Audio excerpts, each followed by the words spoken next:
이 시간 하나님께서 우리에게 주시는 말씀은 고린도전서 9장의 말씀입니다. 고린도전서 9장의 말씀입니다. 1절부터 27절의 말씀을 교독하겠습니다. 내가 자유인이 아니냐, 사도가 아니냐, 예수 우리 주를 보지 못하였느냐, 주 안에서 행한 나의 일이 너희가 아니냐.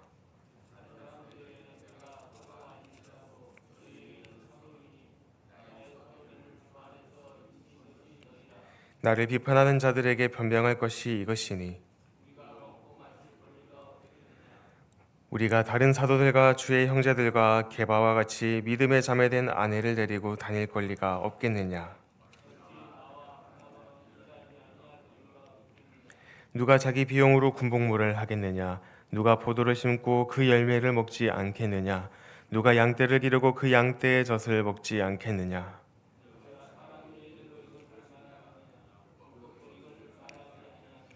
모세의 율법의 곡식을 밟아 떠는 소에게 망을 씌우지 말라 기록하였으니 하나님께서 어찌 소들을 위하여 염려하심이냐.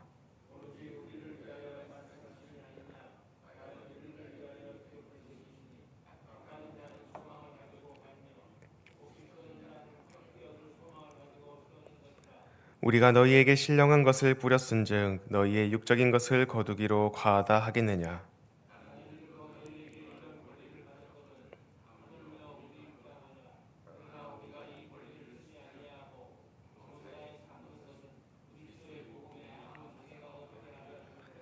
성전의 일을 하는 이들은 성전에서 나는 것을 먹으며 제단에서 섬기는 이들은 제단과 함께 나누는 것을 너희가 알지 못하느냐.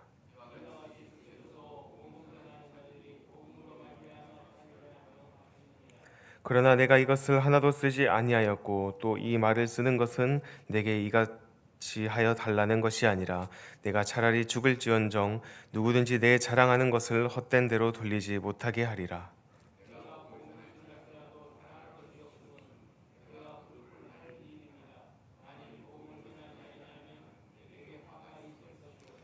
내가 내 자의로 이것을 행하면 상을 얻으려니와 내가 자의로 아니한다 할지라도 나는 사명을 받았노라.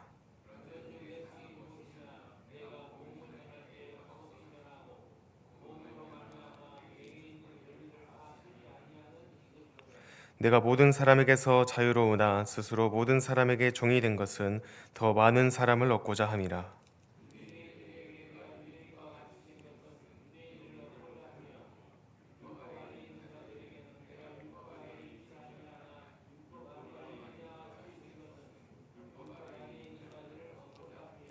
율법 없는 자에게는 내가 하나님께는 율법 없는 자가 아니요 도리어 그리스도의 율법 아래에 있는 자이나 율법 없는 자와 같이 된 것은 율법 없는 자들을 얻고자 함이라.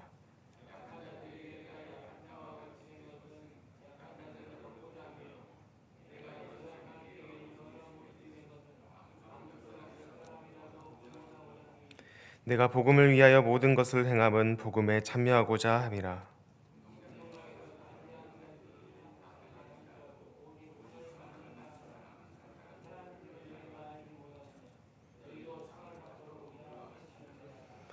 이기기를 다투는 자마다 모든 일에 절제하나니 그들은 썩을 승리자의 관을 얻고자 하되 우리는 썩지 아니할 것을 얻고자 하노라.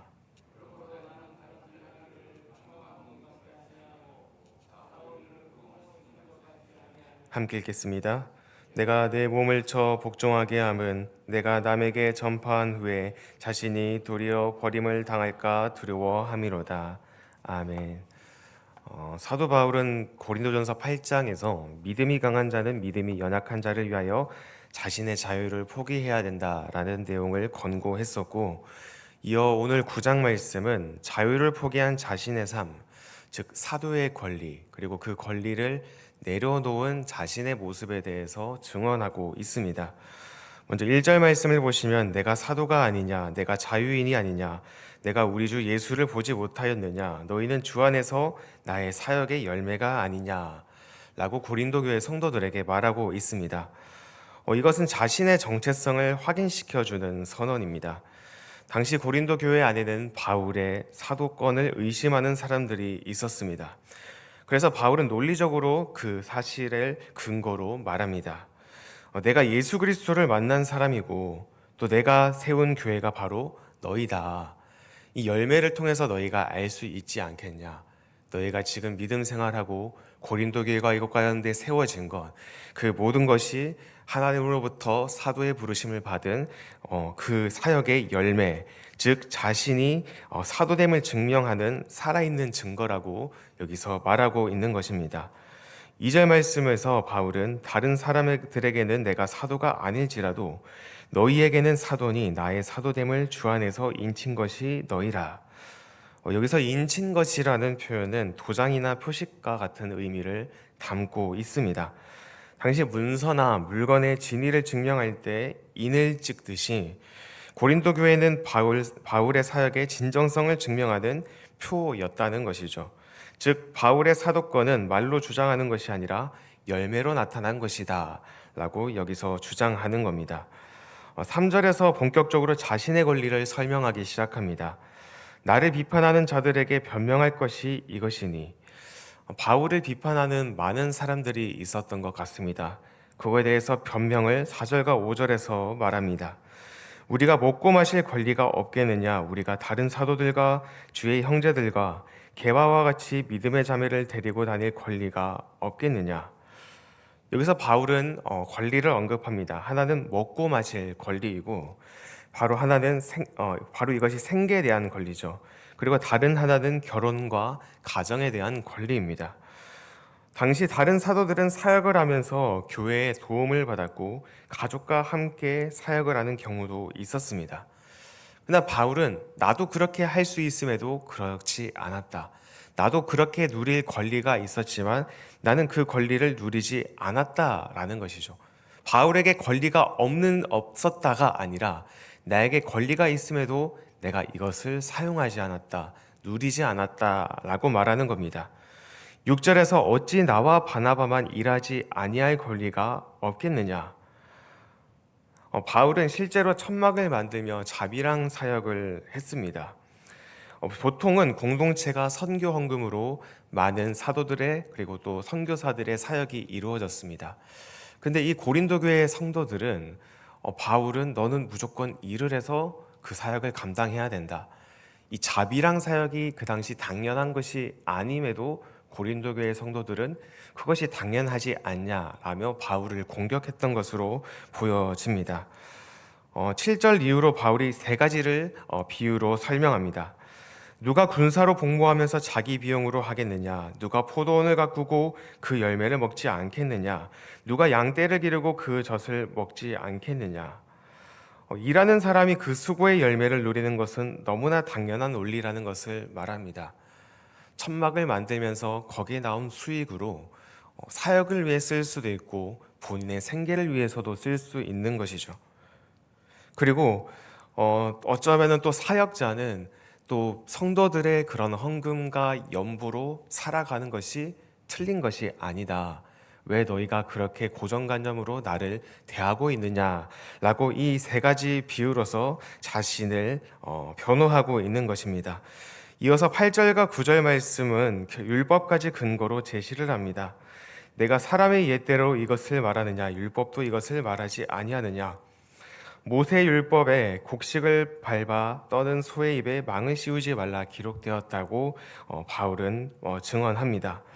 곡식을 타작하는 소가 일하면서 먹는 것을 먹지 말라는 명령인데 바울은 이것이 단순히 동물보호 차원이 아니라 일하는 자의 권리를 인정하는 하나님의 원리라고 해석하고 있습니다. 하나님께서는 소를 위한 말씀을 하신 것이 아니라 일하는 사람들을 위한 원리를 말씀하신 것이죠. 일하면서 발생한 수익들, 그것을 하나님께 쓰기도 하고 또 자신이 먹기도 하고, 선교사라고 해서 자신의 생계, 자신의 자비랑 사역의 수익이 본인을 위해서 쓰는 것이 왜 그것이 나쁜 것이냐 라고 이 신명기의 말씀을 통해서 그들에게 말하고 있는 것입니다. 10절 말씀에서 이 말씀은 우리를 위한 것이다. 그리고 이외에 밭가는 사람도 소망을 가지고 일하고 곡식을 떠는 사람도 그 열매를 기대하며 일한다. 다시 말해서 자신은 아무런 기대 없이 일만 하는 존재가 아니라 하나님께서 정하신 질서 안에서 필요한 공급을 받을 수 있는 사람, 그리고 그 사역을 통해서 열매를 누릴 수 있는 것. 이 열매는 고린도 교회 성도들이 하나님 안에서 더욱더 자라나는 그러한 열매도 포함되는 것입니다. 이어서 11절과 12절을 보면 우리가 너희에게 영적인 것을 나누었으면 물질적인 도움을 받는 것이 과한 일이냐. 이것은 이제 복음 사역을 온전히 감당하는 사역자가 그 사역으로 인해 성도들에게 또 마음을 받기도 하는 것이죠. 근데 이것이 고린도 교회 성도들은 잘못된 것이다 라고 이렇게 지적을 했던 것 같습니다.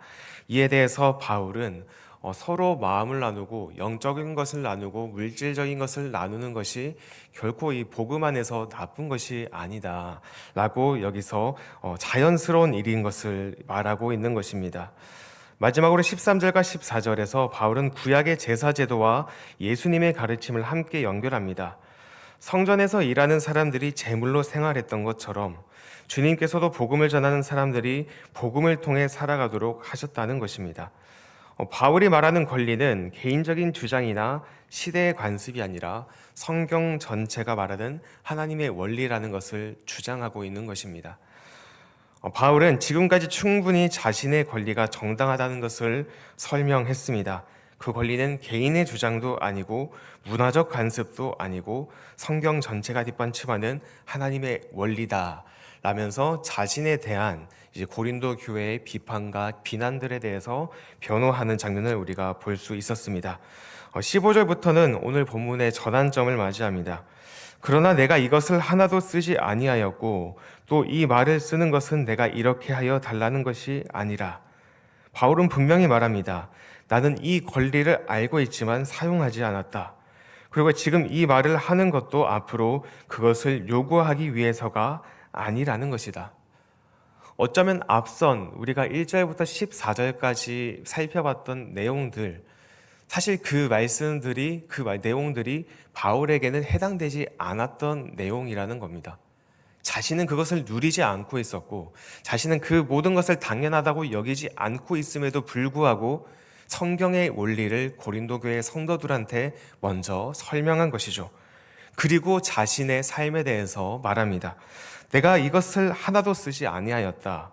내가 이 말을 너희에게 하는 것은 나에게 이렇게 해달라고 하는 것이 아니다.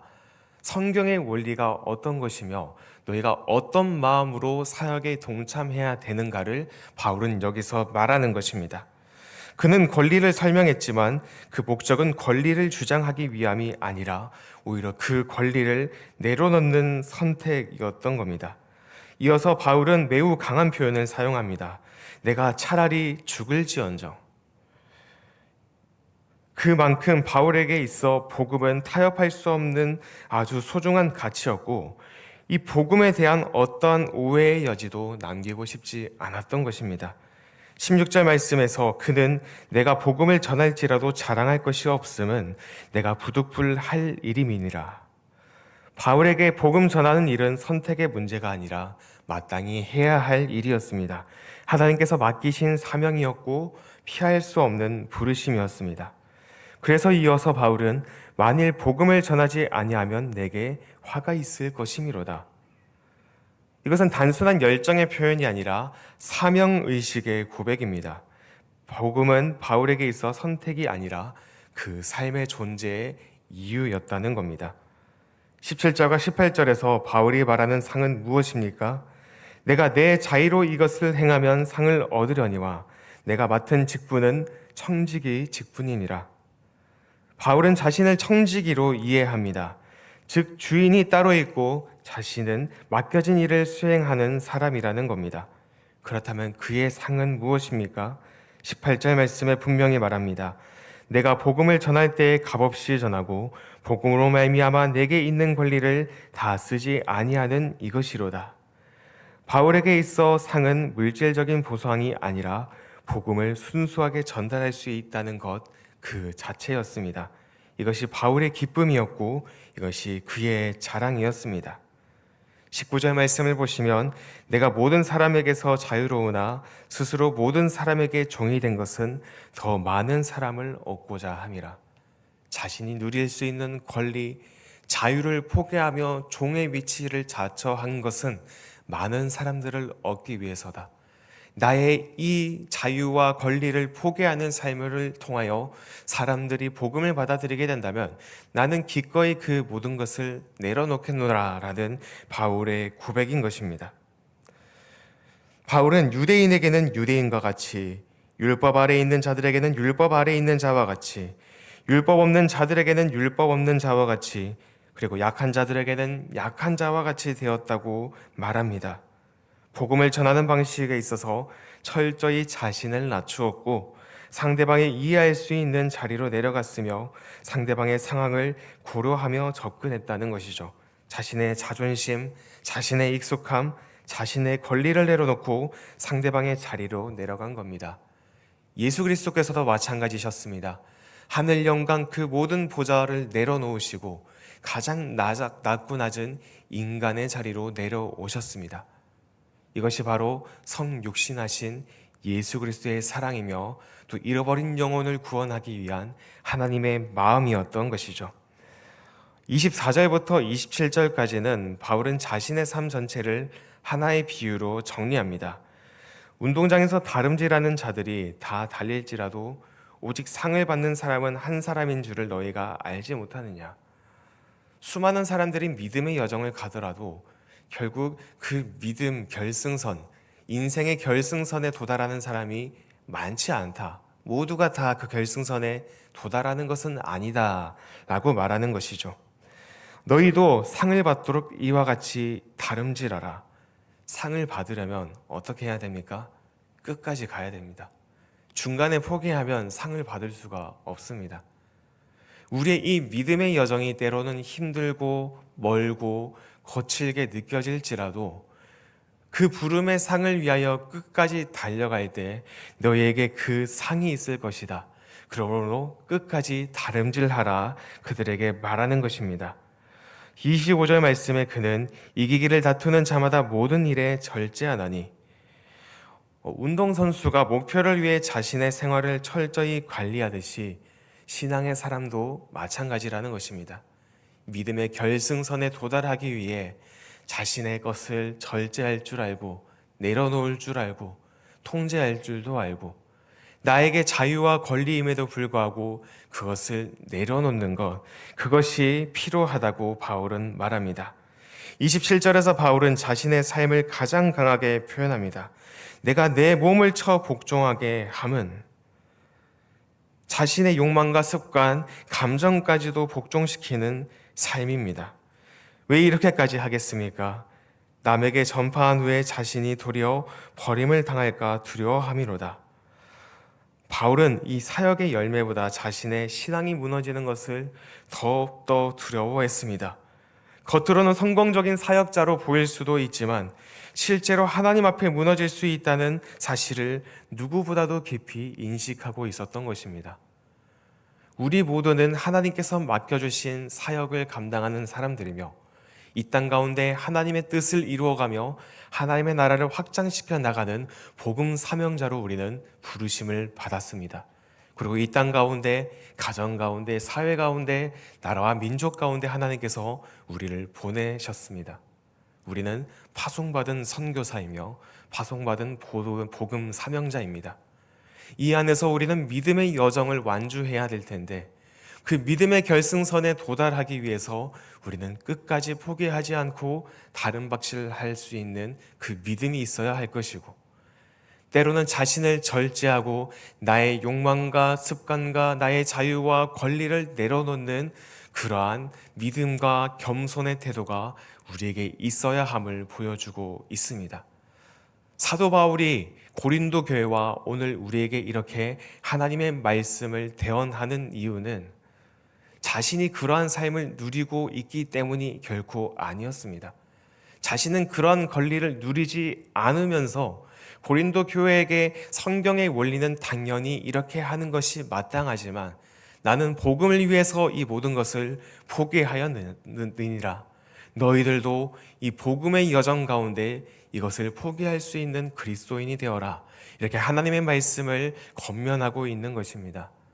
이 말씀이 오늘 우리에게도 전해집니다. 여러분들은 믿음의 여정을 달리고 있는 사람들입니까? 우리에게 보여주신 그 사명을 감당해내고 있는 사람들입니까?